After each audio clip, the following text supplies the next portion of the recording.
2008 में नेपाल एक democratic country बन गया। उसके बाद से जो भी गवर्नमेंट पावर में आया वो पब्लिक को केवल चीट ही किया। पूरे नेपाल में करप्शन कॉमन हो गया था और अनएम्प्लॉयमेंट इतना बढ़ गया था कि नेपाल के 14% लोगों को कंट्री से बाहर जाके काम करना पड़ता था। और जो नेपाल की इकोनॉमी थी उसका मोर देन 33% इमिग्रेंट वर्कर्स के अर्निंग से आ रहे थे। और पॉवर्टी इतनी बढ़ गई थी कि जो लोग नेपाल में रह रहे थे वो बहुत ही टफ सिचुएशन में जी रहे थे। वहीं दूसरी तरफ कुछ हैंडफुल पॉलिटिकल एलिट्स पूरे गवर्नमेंट को चला रहे थे और उनके रिलेटिव्स पूरे बिजनेस सेक्टर्स को चला रहे थे। और जो ये पॉलिटिकल एलिट्स के रिलेटिव्स थे वो अपने लग्जरियस लाइफ को सोशल मीडिया पर शो अप कर रहे थे। जैसे कि इन्हें देखिए, ये है शिवाना श्रेष्ठा जो कि नेपाल के फॉर्मर पीएम शेर बहादुर देउबा की डॉटर इन लॉ। ये अपने एक्सपेंसिव होम्स और लग्जरी फैशन सोशल मीडिया पर शो अप कर रही थी। और ये है स्मिता दहल जो कि नेपाल के फॉर्मर पीएम पुष्पा कमल दहल की ग्रैंड डॉटर है। ये अपने एक्सपेंसिव हैंडबैग्स को सोशल मीडिया पर शो अप कर रही थी। और ये है सुगात थापा जो कि नेपाल के लॉ मिनिस्टर बिंदु थापा का सन है। ये अपने लग्जरियस लाइफ को एक्सपेंसिव ब्रांड्स के साथ सोशल मीडिया पर शो अप कर रहा था, जैसे कि लुइस विटॉन, गुकी, कार्टियर। पूरे नेपाली यूथ सोशल मीडिया पर इन नेपो किड्स के लग्जरियस लाइफ को देखकर शौक हो गए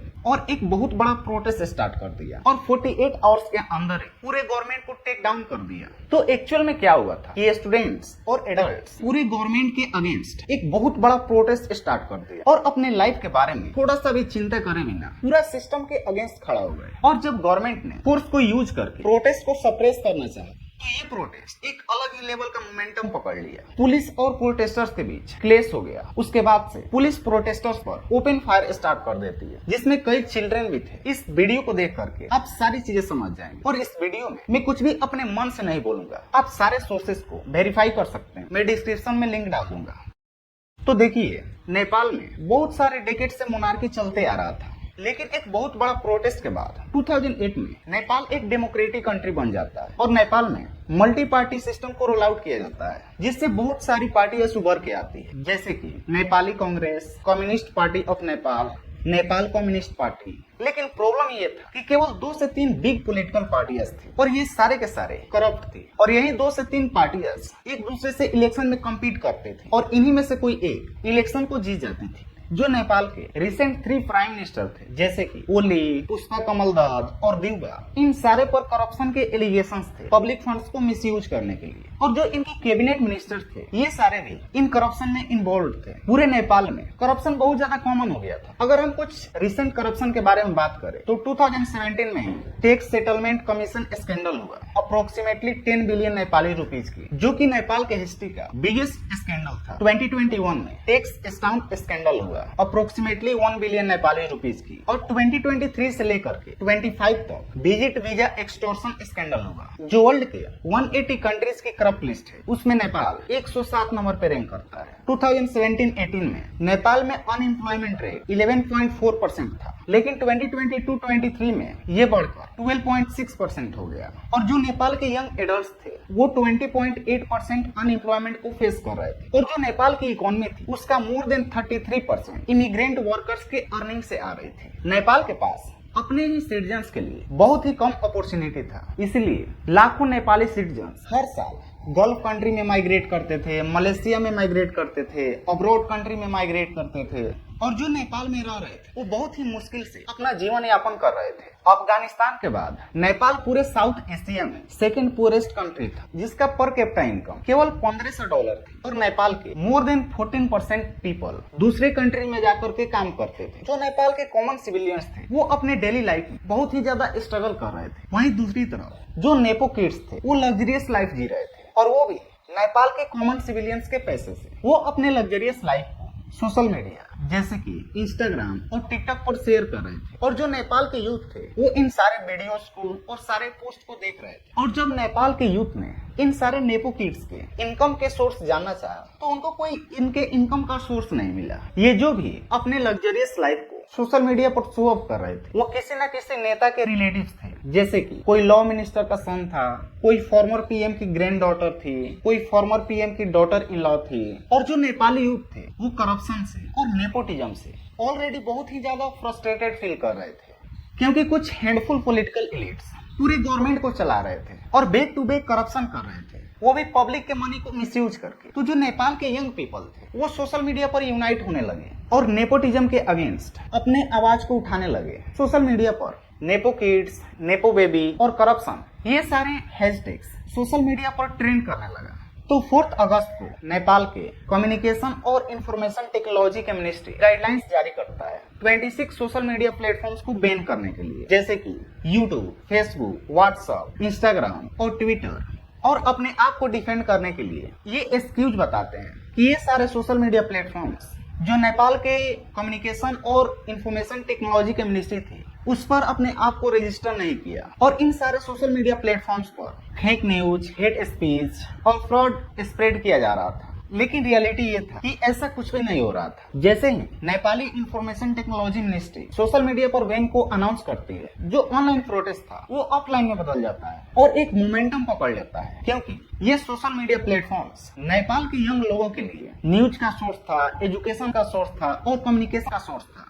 इस सोशल मीडिया गाइडलाइन से गवर्नमेंट लोगों के फ्री स्पीच को सेंसर करने की कोशिश कर रही थी, और जो नेपो किड्स के अगेंस्ट ऑनलाइन प्रोटेस्ट चल रहा उसको सप्रेस करने की कोशिश कर रही थी। सोशल मीडिया पर बैन की वजह से 8 सितंबर को हजारों स्टूडेंट्स और एडल्ट्स नेपाल की कैपिटल काठमांडू में इकट्ठा होना शुरू कर देते हैं और उसके बाद से मार्चिंग करना स्टार्ट कर देते हैं। इस प्रोटेस्ट को एक एनजीओ हामी नेपाल ऑर्गेनाइज करती है, जिसे 2015 में फाउंड किया गया था, जिसके मेंबर्स ऑफेन सिविलियंस को रेस्क्यू करते हैं, उनको असिस्ट करते हैं और उनके लिए फूड डिस्ट्रीब्यूट करते हैं। और कुछ प्रोटेस्ट लीडरलेस भी था। नेपाल के कैपिटल में इकट्ठा होने के बाद प्रोटेस्टर्स पार्लियामेंट को चारों तरफ से घेरना शुरू कर देते हैं और स्लोगन्स देते हैं कि बहुत हुआ, करप्शन को एंड करो, हम आपसे अपने कंट्री को लेने आए हैं, हम करप्शन को एंड करने आए हैं। तो पुलिस ने प्रोटेस्टर्स पर टीयर गैस और वाटर कैनन्स को यूज करती है प्रोटेस्ट को सप्रेस करने के लिए। और जब प्रोटेस्टर्स ने पार्लियामेंट के आउटसाइड वॉल को एंटर करना चाहा तो पुलिस ने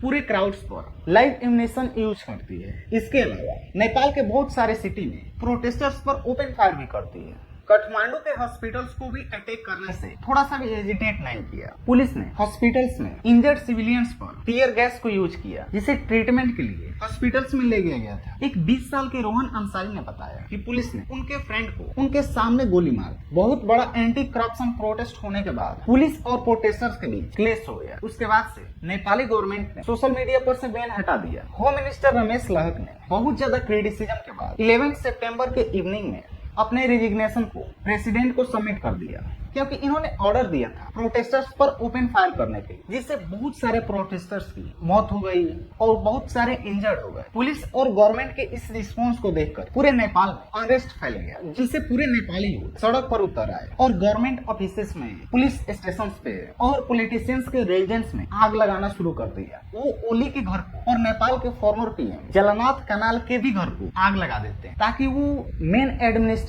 एरिया को कंट्रोल में ले ले। इस आग में नेपाल के फॉर्मर पीएम की वाइफ भी जल गई, जिससे उनको सीवियर बर्न इंजरी आ गई और वो अपने लाइफ से अब फाइट कर रही है। उसके बाद से एंग्री क्राउड्स ने पॉलिटिशियंस को और उनके फैमिलीज को वायलेंटली अटैक करने लगे। तो पॉलिटिशियंस को और उनके फैमिलीज को इवैक्यूएट किया गया और आर्मी के प्रोटेक्शन में डाला गया। नेपाल का पूरा स्ट्रीट आग से जलने लगा और पूरा स्काई ब्लैक हो गया। और जो पुलिस प्रोटेस्टर्स से क्लैश कर रही थी, प्रोटेस्टर्स उन्हें स्टोन चला चला के मारने लगे। इस प्रोटेस्ट में मोर देन 72 प्रोटेस्टर्स अपने लाइफ गंवा दिए और मोर देन 2100 प्रोटेस्टर्स इंजर्ड हो गए। प्रोटेस्टर्स के फैमिली ने कहा कि हमारे बच्चे ने कंट्री को चेंज करने के लिए अपने लाइफ खो दिए, उसके सेक्रीफाइस का रिजल्ट मिलना चाहिए, ताकि फ्यूचर में फिर से नेपाल के यूथ को सड़क पर ना उतरना पड़े। एक सिक्योरिटी सोर्स ने बताया कि गवर्नमेंट ने पुलिस को ऑर्डर दे रखा था प्रोटेस्टर्स पर एग्रेसिवली बिहेव करो। कुछ प्रोटेस्टर्स तो ओली को और उनके कैबिनेट मिनिस्टर्स को क्रिमिनल इन्वेस्टिगेशन फेस करने के लिए डिमांड करने लगे, क्योंकि उन्होंने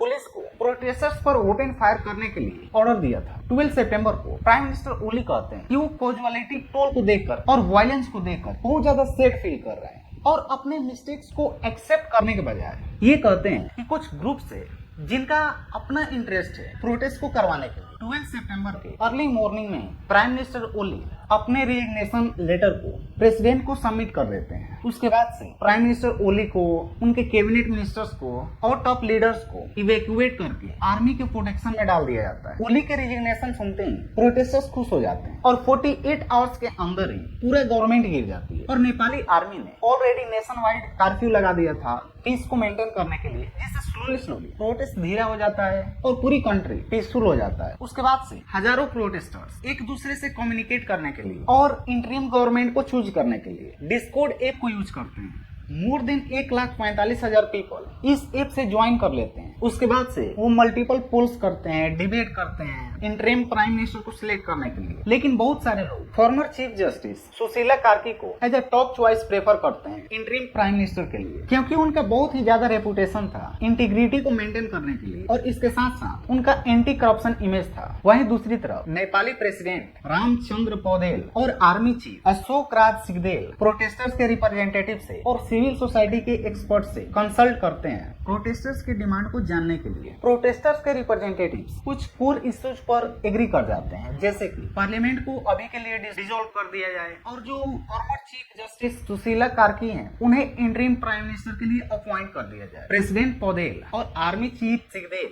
सुशीला कार्की को इंटरिम गवर्नमेंट के प्राइम मिनिस्टर बनने के लिए फॉर्मली प्रपोज कर देते हैं। वो इस प्रपोजल को एक्सेप्ट कर लेती है और फाइनली 12 सितंबर 2025 को वो नेपाल का न्यू प्राइम मिनिस्टर बन जाती है। इसके साथ साथ पूरे 275 सीट्स को डिसॉल्व कर देती है और 5 मार्च 2026 को न्यू इलेक्शन का डेट अनाउंस कर दिया जाता है। इस टाइम पीरियड में वो कंट्री को नेक्स्ट इलेक्शन के लिए प्रिपेयर करेंगे, जिसमें उनका कुछ मेन प्रायोरिटी एरिया हो सकता है, जैसे कि गवर्नमेंट के मिनिस्ट्रीज को और गवर्नमेंट के रिकॉर्ड्स को रीस्टोर करना, कंट्री के कोर इंफ्रास्ट्रक्चर को रीस्टोर करना। वो ऑलरेडी इंक्वायरी के लिए एक कमीशन को अनाउंस कर चुकी है ताकि जो प्रोटेस्ट के दौरान डेथ्स हुआ और डिस्ट्रक्शन हुआ उसके बारे में जानकारी मिल पाए। लेकिन क्वेश्चन ये है कि इतने सारे सिविलियंस के किलिंग्स का कोई रिजल्ट मिलेगा? पूरे नेपाली यूथ ने गवर्नमेंट को 48 आवर्स के अंदर ही टेक डाउन कर दिया, अपने लाइफ को जोखिम में डाल करके, जिसमें सैकड़ों सिविलियन की जाने गई और मोर देन 2200 सिविलियंस इंजर्ड हो गए। और जो नेपाल के इंफ्रास्ट्रक्चर था वो पूरे वर्स्ट वे में डैमेज हो गया। नेपाल को ऑलमोस्ट 3 ट्रिलियन नेपाली रुपीस का फाइनेंशियल लॉस हुआ है, ऑफिस को बर्न होने से और इंफ्रास्ट्रक्चर को डैमेज होने से, जो कि नेपाल के टोटल जीडीपी की 50% फाइनेंशियल लॉस है। इतना ह्यूज डैमेज होने की वजह से इससे ये क्वेश्चन तो उठा है कि क्या इतना सारे फाइनेंशियल लॉसेस का कोई रिजल्ट आएगा?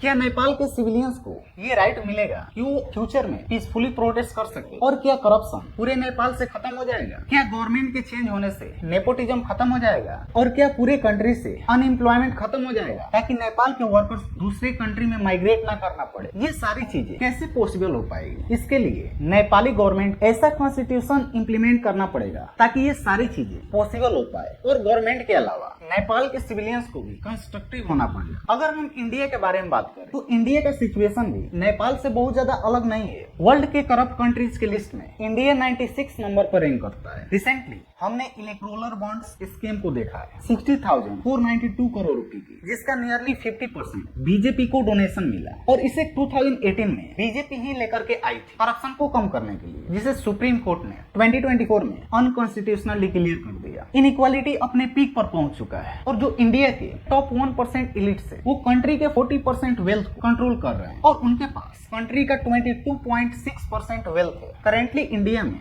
रिच और पुअर के बीच वेल्थ डिस्ट्रीब्यूशन का इतना बड़ा गैप है, इतना ब्रिटिश इंडिया में भी नहीं था। और नेपोटिज्म के बारे में पूछो ही मत, पार्लियामेंट से लेकर के कोर्ट तक पूरा नेपोटिज्म का हब बैठा है। वहीं दूसरी तरफ पूरे बिजनेस सेक्टर्स में, बॉलीवुड में नेपोटिज्म भरा हुआ है। आप इमेजिन भी नहीं कर सकते कि इंडिया में एक कॉमन इंसान अपने लाइफ में कुछ बड़ा करने के लिए कितना ज्यादा स्ट्रगल करता है। और जो हमारी मीडिया है वो गवर्नमेंट का कंस्ट्रक्टिव क्रिटिसिज्म करने के बजाय वो अपना पूरा एफर्ट लगाती है गवर्नमेंट को प्रमोट करने के लिए। लेकिन अगर हम नेपाल के बारे में बात करें तो हम ये होप करते हैं कि सिविलियंस के किलिंग्स, कॉजुअलिटी और इंफ्रास्ट्रक्चर के ह्यूज डैमेज का कुछ रिजल्ट मिले, क्योंकि नेपाली प्रोटेस्टर्स ने अपने कंट्री के 50% जीडीपी को इस प्रोटेस्ट में ही खो दिया है।